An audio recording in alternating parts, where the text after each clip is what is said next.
Hello everyone, welcome back to our channel. This is Vaibhav Bansal. So today we are going to start with the another topic on non-resident taxation. Till the previous video we have completed till section number 195. Now we are starting with section number 44C, and we will be completing till the end of this session today. If we get the time, then we will start with the residential status as well today. Otherwise, we will complete it by tomorrow. Is this clear? So, from now on, we are going to start with 44C. If you haven't subscribed to our DT exemption series, which is completely free for Hindi and English as well, the link is given in the description box for the playlist of English, and for the Hindi channel, a link is also being available in the description box. And moreover, if you want to uh, ask any doubt relating to any of these topics, or if you want to find any notes of these topics, then you can join our Telegram channel in the description box. It's okay. Now let's move forward. Section number 44 says, which talks about the head office expenses in case of a non-resident. So the government says we do not allow all expenditure. We will allow only what lower of 5% of ati adjusted total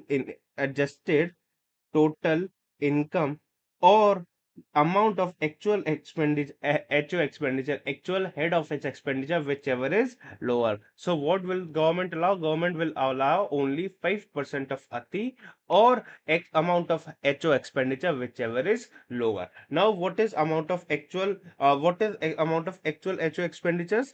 So in the government said, rent, rate, taxes, repairs or insurance, any type of in the premises outside India used for the business or profession, salary, wages, perquisites, etc., traveling expenses, any other such executive and the general administrative expenditures as may be prescribed by the government. So you can see here it is only the administrative and the executive expenditures done by the HO. Is this clear? Again. Now, coming to the meaning of adjusted total income, how we will compute the adjusted total income. Before this, we have computed the adjusted total income for the AMT. If you have remembered, we have computed the adjusted total income before this in the AMT. Now we are computing the adjusted total income for the head office. Both are totally different. The calculation is totally different.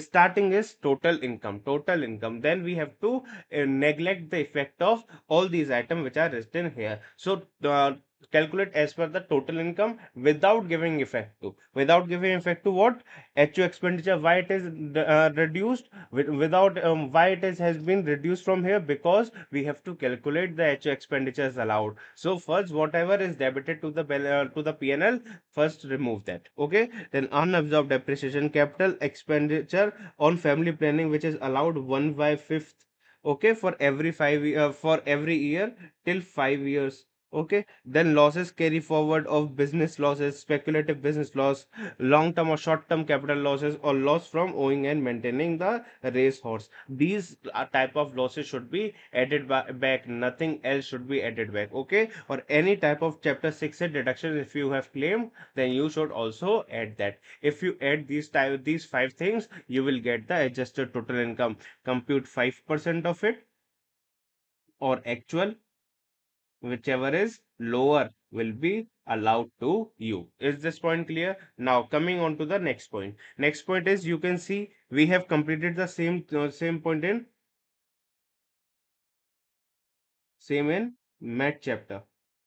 We have completed this in math chapter. Is this clear? You can see that the interest or dividend under section 115A, which we have studied in the last class, if taxable at the rate less than 15%, means we have shown a like 5%, 4%, 9, these were the tax rates, 10%, these were the tax rate which are lower than the 15% itself. So these are not included for the math calculation. And other than that, like some in the royalty and FTS cases, we have seen like 20% or the normal rate of tax percentage, like 40%, both are applicable for the royalty and FTS cases. Okay, so these rates are greater than 15%. So here the MET will be applicable. The whole reason, the whole logic has been given under the MET chapter. Is this clear? So this is the included in MET. Now coming on to the calculation of capital gains in foreign currency. Now how we calculate the foreign currency gain?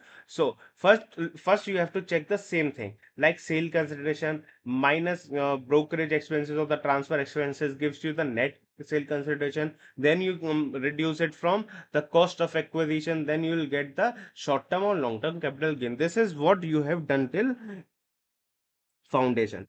If something is given now that these figures are in foreign currencies, what they say, these figures are in foreign currency. Now if these figures are in foreign currency, then how will you deal with that? Okay, this is going to tell you that. Okay, so now all things need to be converted from the average. Average of what? Average of TTBR or TTSR. Okay, average of what? TTBR and TTSR. What the C? Sale consideration. When will you receive this sale consideration? On the date of transfer. So it will be the average of TTBR and the TTSR will be seen on the date of transfer. Okay. Now the transfer expenses, when these expenses will incur, these expenses will incur on the date of transfer. So here as well the average of TTBR or TTSR will be taken as on the date of transfer. Then net sale consideration will come. After that you have to reduce cost of acquisition. Here you have to focus on, there is no index of stock acquisition, there is no provision to get the cost indexed here, so no indexation benefit is available, and you have again need to convert it to average of TTBR or TTSR. Now what is the date?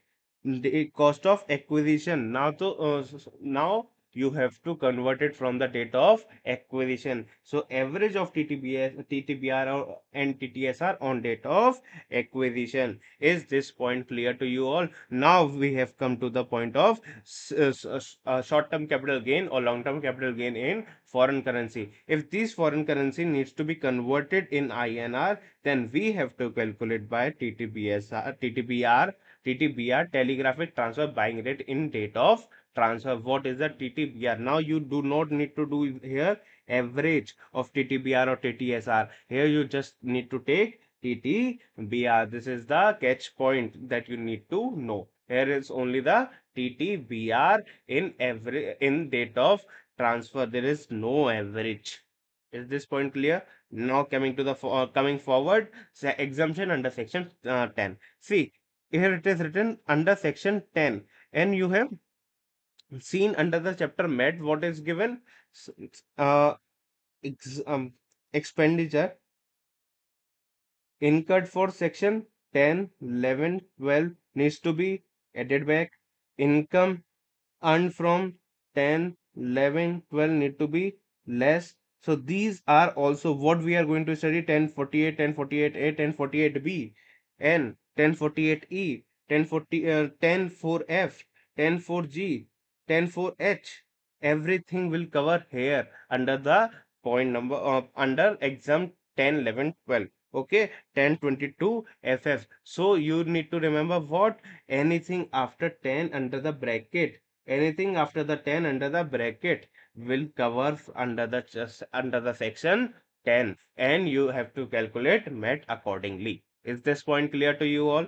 Okay, so we are moving forward on the exemptions list now.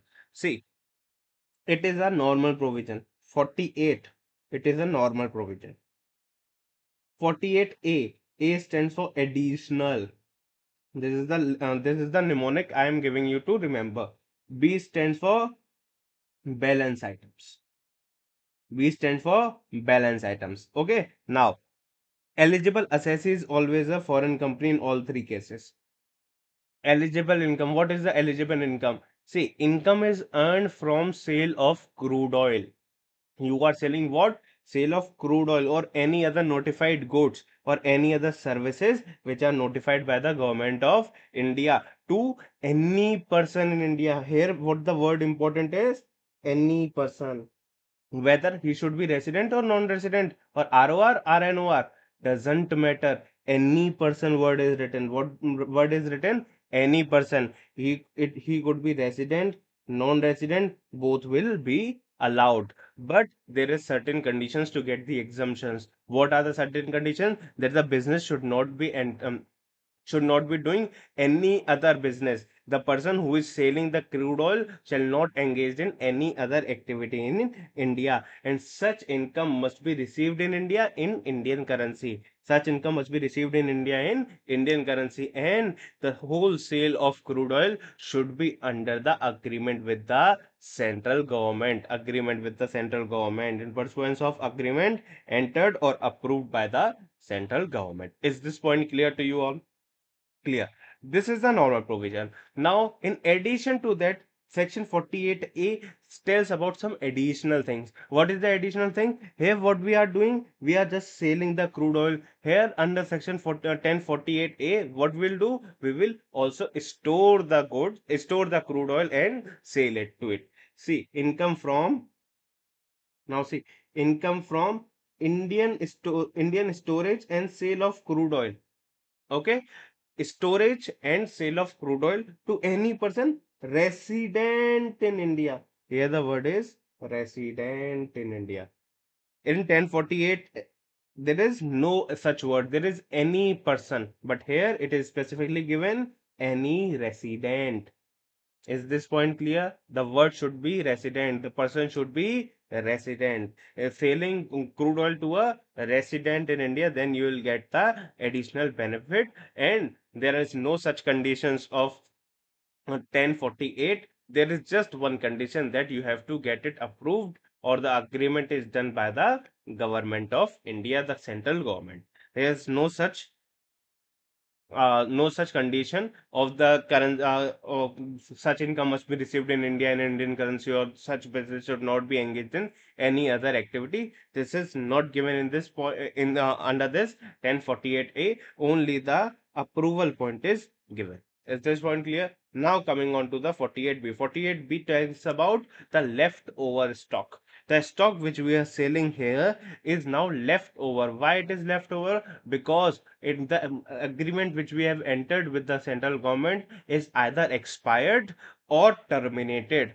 Either expired or terminated, but we need to sell our products, so we can go to the central government and ask for the mercy and request them that you should please enter into the agreement with us just to sell the leftover stock of the crude oil that are stored in India. Okay, so what is saying? Sale of leftover stock of crude oil is stored in India after the expiry of agreement or on termination of the said agreement as referred to in section 1048A. Now here the word is termination. There may be a chances that central government did not find you the suitable person for this type of contracts or this type of sale of the crude oil. So the government of India may either terminate the contract with you. So now, for that sale of a leftover stock, you have to do the agreement with the government for that leftover part only. And here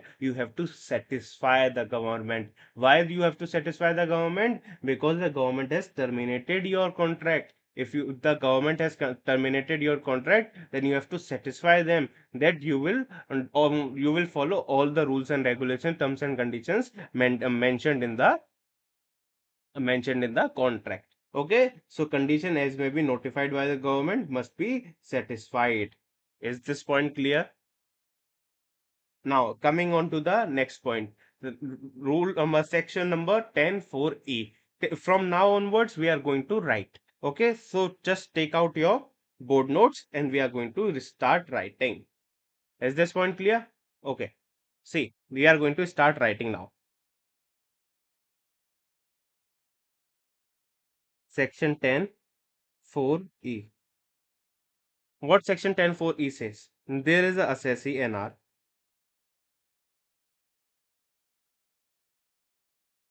okay, or there is a offshore banking unit in IFSC. What is IFSC? I have already told you in the previous lecture. Is this point clear? Now, what this NR does?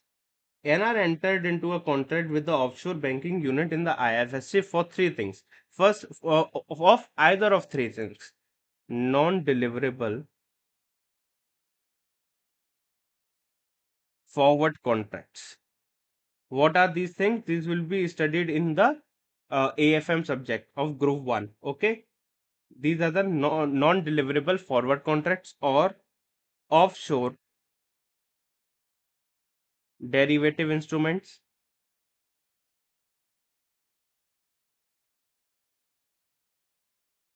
ODI, or over the counter derivative instrument. Okay. If the assessee NR assessee has entered into either of these three contracts with the offshore banking unit, which should commence its operations on or before 31st March 24. Is this point clear? If these type of contracts are done with the offshore banking unit in IFSC, so from these type of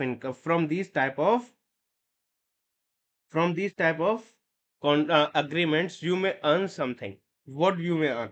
You may earn either capital gain on transfer. If you transfer these, you will gain the capital gain, or you may also get something distributed income, maybe interest or dividend that you may also earn. Okay, you may earn either the capital gain or you may earn the distributed income on ODI, offshore derivative instruments. Okay, so the government is saying if you are earning this, we will give you the exemption of these incomes, exemptions under section 10(4)(e). But there are certain conditions. First condition, certain conditions are prescribed under section rule 21AK.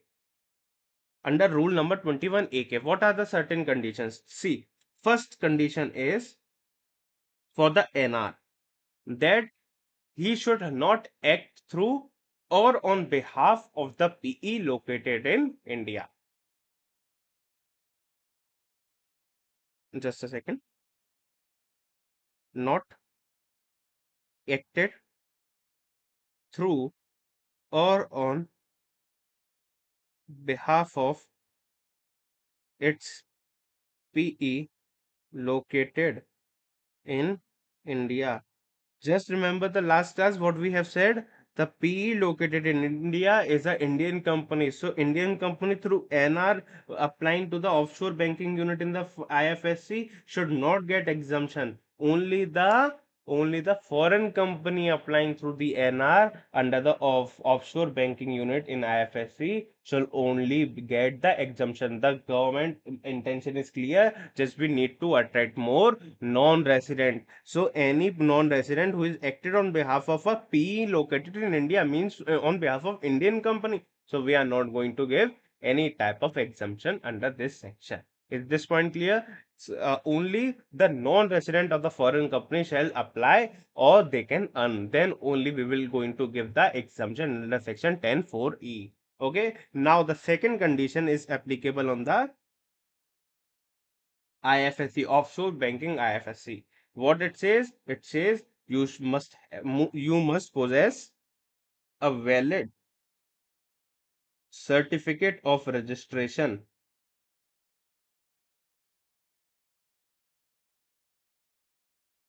from IFSC authority. You must possess a valid certificate of registration from IFSC authority. If these two conditions are fulfilled of rule number 21AK, then you will get the exemption under section 1044E. 10(4)(e). Is this clear? Now, just we are going to read from here. Income accrued or arise or deemed to accrue or arise by a non-resident as a result of transfer of non-deliverable forward contract or offshore derivative instruments or over-the-counter instruments or distribution of income on offshore derivative instrument. This Okay. So entered into with an offshore banking unit of IFSC, which commences operation on or before 31st March 2024, which fulfills the prescribed condition. What are the prescribed condition? Under Rule 21 AK, such offshore banking unit of an IFSC must hold a valid certificate of registration granted under IFSC Authority Banking Regulation 2020 by the IFSC Authority, and such contract instrument or derivative is not entered into by the non-resident through or on behalf of its permanent establishment in India. It's okay. Is this clear? Now, coming on to the point 10F.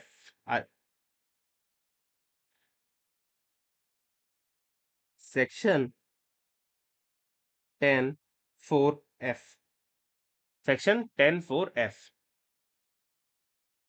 See, here is a assessee NR.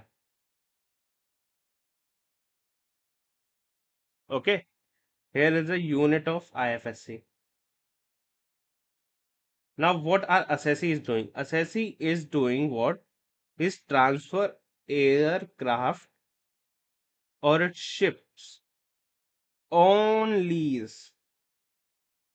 He's giving the aircraft or ship on lease to the unit of IFSC, and in return, the IFSC is giving him the royalty or interest to use those aircraft or ships.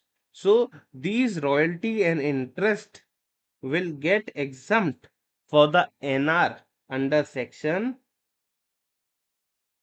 10(4)(f), but there is a condition that this unit of IFSC must commence its operation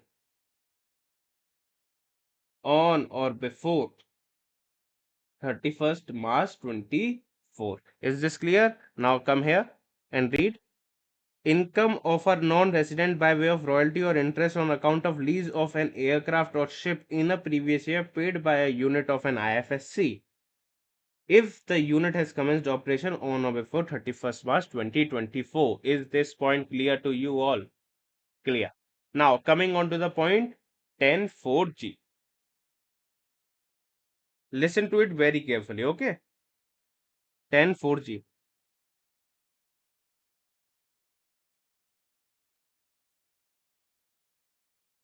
There is a assessee NR.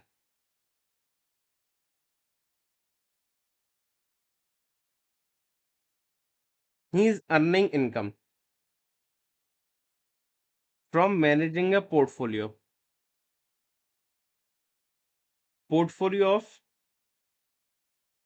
securities, securities or financial products. Financial products are derivatives types things, okay? Derivatives or any fund. They are earning income from a portfolio of securities, financial products or fund which are managed or administered from IFSC. What they are doing, they are earning money from the from managing the portfolio of securities, financial products or fund which are managed or administered from IFSC. Or not only earning income from the portfolio or any other notified activity by the central government. If the central government want to notify anything, they will notify, and if they fall under this criteria, then this is also will be added here. This is added from the Finance Act 2023, which is the amendment for your attempt. Okay, if they are earning any income from the portfolio or any other income notified by the central government, then this income will get exempt under section 10(4)(g), but there are few conditions. What are the few conditions? There are two conditions. First condition is that if you are managing what the government is saying, if you are managing or administrating from IFSC, so the amount should also be received in IFSC, the offshore banking unit in IFSC. So amount must be received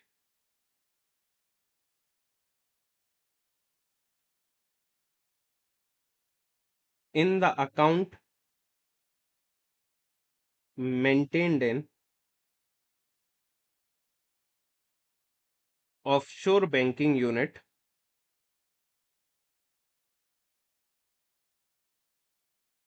in IFSC. Okay, if we are managing or administrating from IFSC, so the amount must be received in IFSC itself. Plus, one condition, amount must be accrue or arise outside India. Amount must be accrue or arise outside India. We are not here to deemed anything. Not deemed. We are not here to deem anything. The income must be accrue or arise outside India, not deemed to be accrued or arise in India. It should not be deemed to accrue or arise in India. It should accrue or arise outside India only. Is this point clear? Is this point clear? So now let us read this. It has been inserted to provide exemption to any income received by a non-resident from portfolio of securities or financial products or funds managed and administered by a portfolio manager on behalf of such non-resident. Okay.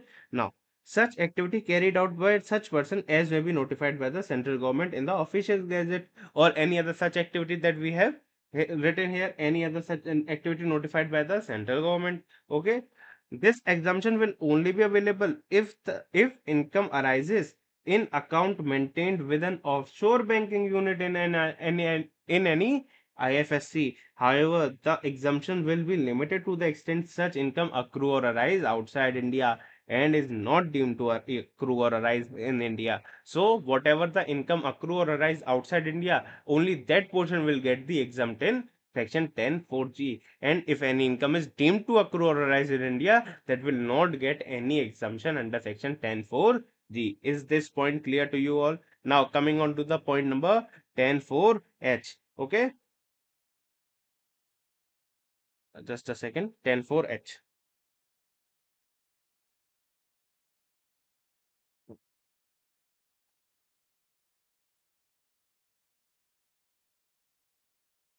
Section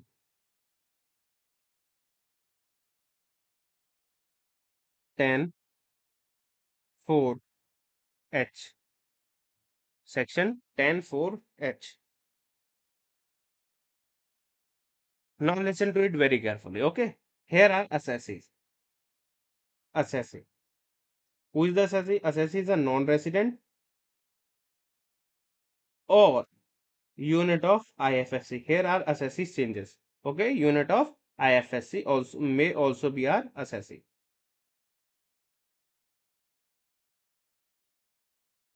What is the issue?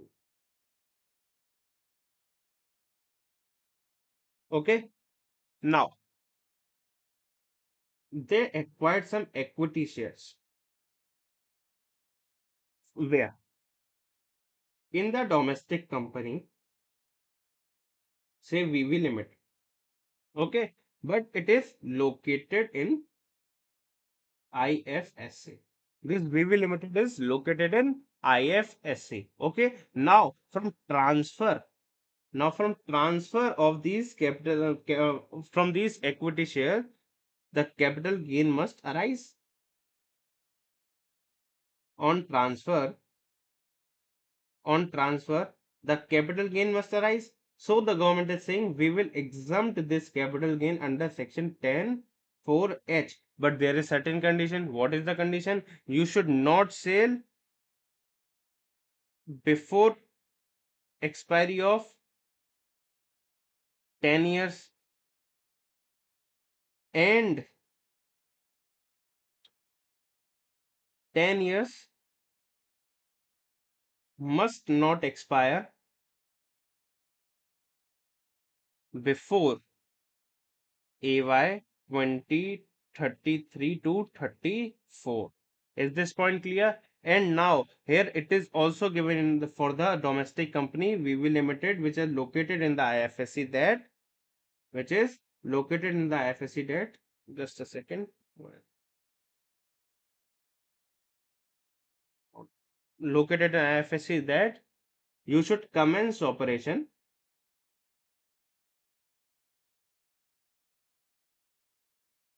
till 31st March 2026. Is this okay? Earlier we have seen 31st March 2024. Here what is written? 2026. 31st March 2026. Is this point clear? So assessee who is a NR or unit of IFSC having the equity shares of the domestic company which is located in IFSC, if the assessee transfers such equity shares of that company, then the capital gain will arise. Okay, that capital gain will be exempt under section 104H. There are two conditions. First condition is that the capital gain must arise not before 10 years, and not before the 10 years must not complete before AY 2033 to 34. But there is some additional condition. Additional condition is that it should be primarily engaged. The assessee must be primarily engaged in leasing of aircraft. And the same condition is given for that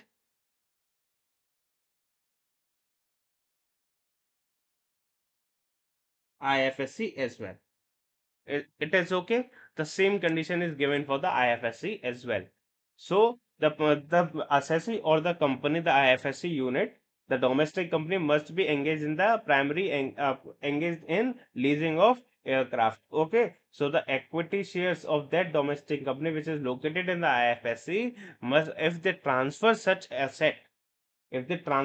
equity shares, so the capital gain will arise and that capital gain will get exempt if you follow these two conditions, that this sale must not be not before expiry of the 10 years, and the 10 years must expire after AY 23 AY 33 to 34. Okay, not before 33 34. Is this point clear? Now see here, any income of non-resident or a unit of IFSC engaged primarily in the business of leasing of an aircraft by way of capital gain arising from transfer of equity shares. Okay. Of domestic company being unit of IFSC engaged primarily in the business of lease of aircraft which has commenced operation on or before 31st March 2026, provided that the provision of this clause shall apply for the capital gain arising from transfer of equity shares of such domestic company in the previous year relevant to the assessment year falling within the, now these are the two conditions what I was telling about, the period of 10 assessment year beginning with the assessment year relevant to the previous year. Okay, so what it says, like PY 23-24 is our assessment year. 23-24 is our assessment year. So our sorry, 23-24 is our previous year. So the assessment year is 24-25 plus 9 years. Plus what? 9 years. It become the 10 years. This become 10 years. Okay. This becomes 10 year. Okay. Now see. Period of 10 assessment year beginning with the assessment year commencing on 1st April 2024, where the period has period given under clause A ends before 1st April 2020 2034. तो यानी कि so what it says, 1st April 2024 the period should be, see, this 10-year period must not end before 1st April 2034. If this ends, then you have to pay tax. Is this point clear? The period, the 10 years must not end before AY 33 34. Is this point clear? This is in terms of AY. Okay. Now, coming on to the next provision.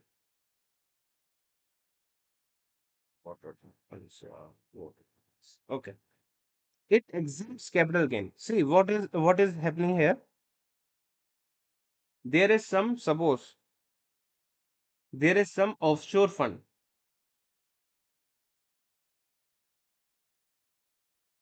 in UK.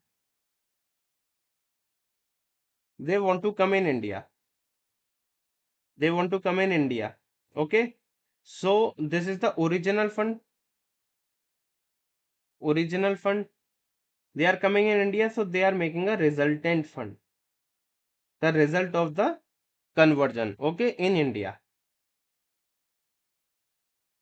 Just a second. What happens to the pen? India. Okay, the resultant fund is in India now.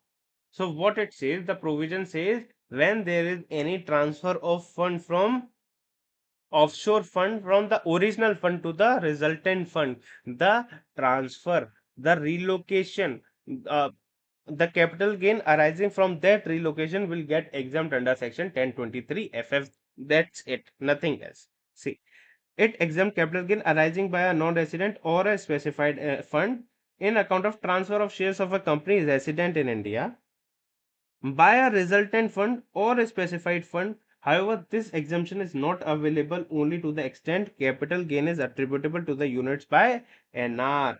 Okay, this exemption is available only to the extent capital gain is attributable to the units of NR. Such shares were transferred from the original fund to the resultant fund in relocation, and where capital gains on such shares were not chargeable to tax in that relocation had not taken place. So what it says, that transfer the resultant fund in relocation, the capital gain will arise on such share transfer. So the government is saying we will not charge any capital gain on that amount, as if there is no relocation has taken place. So in this, now coming on to the point, exempt income of non-resident, you have to ignore, you have to just give a read important, important, okay, read, okay. So this is what, only one point you need to remember is that if there is any company which send their employees in the India for rendering of such services, and they paid salary to that employees, okay. Now that foreign business should not have any business in India, should not engage in any business in India, and those employees which are sent from the foreign company should not reside for more than 90 days in India. If these conditions are fulfilled, so the salary received by those individuals will get exempt. Is this point clear? Okay. So here what it says, salary received by employee of foreign enterprises or services rendered in India or individuals, not the Indian citizens, the foreign individuals. Okay. The foreign enterprises not engaged in any business or profession in India, and aggregate stay of employee in India does not exceed 90 days in the previous year. Okay, now the salary received by individual or the services in the foreign ship. So the same condition will apply here as well. The aggregate stay of individual should not exceed 90 days. These 2 points are important, else you are going to read the provisions. Nothing else is there. Now coming to the point, now coming to the last point of this chapter, then this point is not much important because rule number 115 we have already covered with the double taxation relief chapter. The same point is given here, so we are not going to do this. Okay. Now, refund of denying liability to deduct tax in certain cases. What are the liabilities? See, in certain cases there is a liability to deduct TDS by the deductor, as you have studied under section 115A as well. The deductor have to, the payer have to deduct tax and under section 115 LB, LC, LD, LBA, 196A. These are the section under which the deductor have to deduct tax. So suppose if there is any agreement that the tax will be paid by the deductor and not the deductee, tax will be paid by the deductor and not the deductee. So the government will ask the payer of the income has paid such tax to the credit of central government. If the credit has been paid, if the tax has been paid by the payer, then the assessee, the payee, the recipient will get the refund.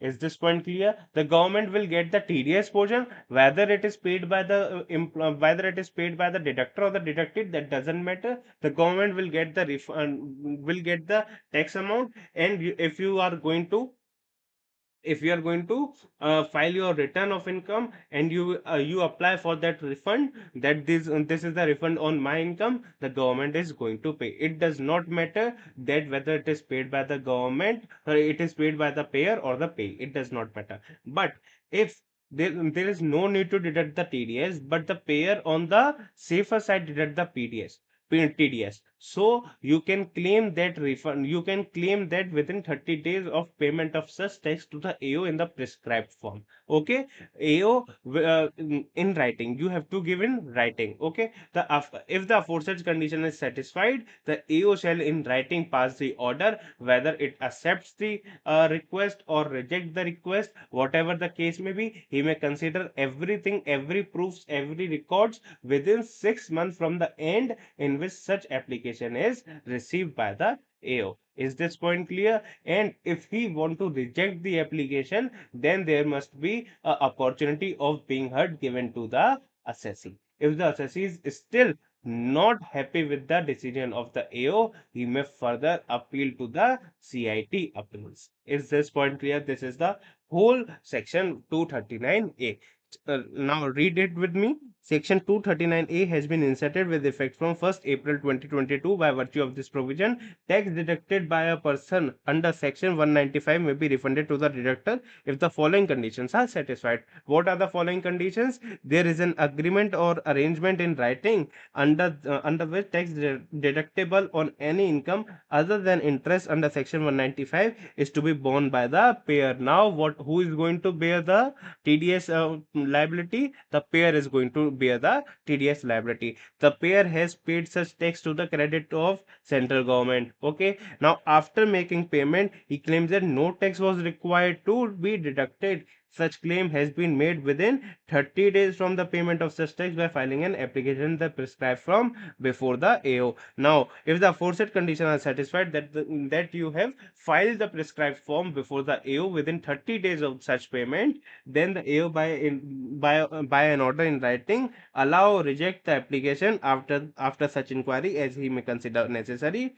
Such order should be passed within 6 months from the end of the month in which the aforesaid application is received by the AO. However, application shall not be rejected unless the opportunity of being heard has been given to the applicant. If applicant is not happy with that decision as well, if the applicant is not satisfied with the order of the AO, he can go into appeals against the such order under CIT appeals under section 246A. Is this point clear? This is the whole provision. Okay, we have completed everything which is important in the non-resident taxation. Now, what we have left with, we have left with the very basic, the residential status of the individual, the residential status of the company, or some royalty incomes and some case laws. Only these type of incomes, the interest, royalty, or the FTS income. What will be the treatment of those income as well? This is going to be done. Now we are just completing the residential status of the individual today. After that, will be going to complete tomorrow. Is this point clear? Okay. Now see, just make correction here. It is any. It is both. Just a typing error. Both. Okay. Now see, a person if a person satisfy both the condition of sorry, if a person satisfy any condition, any basic condition of of residential status, then he become resident or non-resident. If he satisfy any of the condition, then he becomes resident. If he does not satisfy any of the condition, then he becomes non-resident.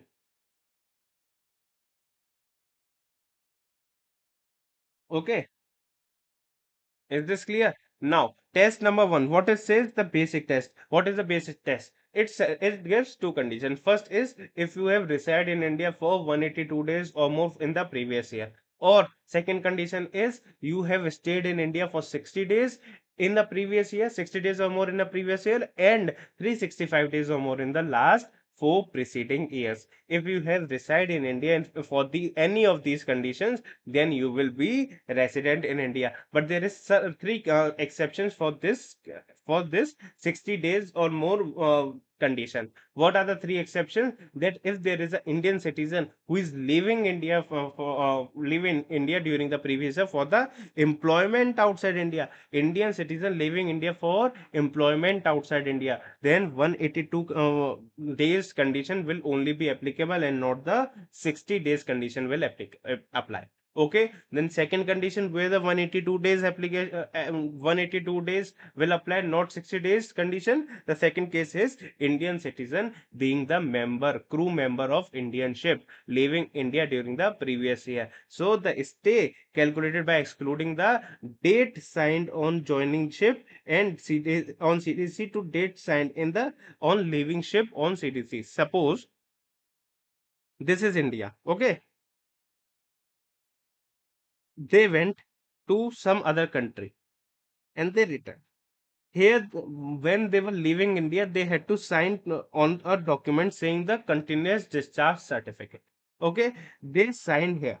When they come back, they again sign here. So these are the two dates. We have to, by including these dates, we have to reduce the total period of stay outside India from the total number of days. See, the total number of days in a year is 365. And suppose by including these 2 days also, the total number of stay outside India becomes 120 days. So it is even more than 182 days. The stay is even more than 182 days in India. So the condition satisfied. So it becomes the resident of India. If the condition does not satisfy, so it does not become the resident of India. It becomes the non-resident of India. Is this point clear? Now coming on to the third point, that the Indian citizen or the person of Indian origin. Indian citizen or the person of Indian origin. Who is the person of Indian origin? Whose parents or grandparents are born in the undivided India. Undivided India is before 1947, before independence. Okay, Indian citizen or the person of Indian origin whose employment or business is outside India. He's just coming to India for visiting. Okay, and visit during the previous year, and his total income other than foreign source means his total income from India, from Indian sources is up to 15 lakhs, not more than 15 lakhs, is up to 15 lakhs. Then the condition of 182 days shall apply and not the condition of 60 days or more will apply. Is this point clear? Now, after that, the two additional conditions need to be taken care of. First condition says that you must be resident in the two previous year, in the total of 10 previous year. You must be resident for at least two previous years. Okay. And there is another condition that stay in India should be 730 days or more in the last seven preceding years. For the last seven preceding years, you must be you must be residing in India. You must be staying in India for at least 730 days or more. If these both conditions satisfy, you become ROR. You become ROR. Otherwise, you become RNOR. If any of the condition is not satisfied, you become RNOR. If both the conditions are satisfied, you become ROR. But there are two cases where you will always become RNOR. There are two cases where you always become RNOR. What are these two cases? See, same case. Like the Indian citizen or the person of Indian origin having total income excluding other than foreign sources income more than. Here what is written? More than 15 lakhs. Here what was written is up to is given, so we'll come up in the above chart. Okay, and if the more than word is given for the 15 lakhs and his stay in India is 120 days or more in the previous year and 365 days or more in the last four preceding years, then he will always be RNOR. And there is another condition that if any Indian citizen, here only Indian citizen, not the person of Indian origin. Okay, if any Indian citizen citizen whose total income other than foreign sources during the previous year is exceeding 15 lakhs, is more than 15 lakhs, and he is not liable to tax in any other country due to his domicile or residence. He does not fulfill any nation's criteria of becoming resident, like in India 182 days, or maybe in other country it's 100 days, and another country it may be 200 days. He is not residing in any country for that sufficient number of periods so that that country can make you a resident. So if you are traveling from one country to another without becoming a resident of that country, and if you are as Indian citizen, your total income your total Indian income is more than 15 lakh, then you will be deemed to be resident of India. You will deemed to be resident of India, and you will be deemed RNOR resident and not ordinary resident of India, and your income will be taxable in India. This is the deemed provision. If he is not liable to tax in any country or other territory by reason of his domicile or residence, he will be deemed to be resident, and his income will be taxable in India. Is this point clear? Now we'll complete this just residential status of HUF, which is almost similar. Okay, what it says, the HUF, you have to see whether the HUF is controlled or managed by from where. If the control and managed wholly or partly in India, if the HUF is controlled and managed of its affair wholly or partly in India, then it is a resident. If the control and management of its affairs are outside India, is managed outside India, then it becomes a non-resident. Is this okay? Now, for HUF also, we have to classify it further under ROR and RNOR. So, the basis of classifying the ROR or RNOR is on the Karta. Karta is the head of the HUF. Karta is the head of the HUF. If the Karta fulfills additional two conditions, then the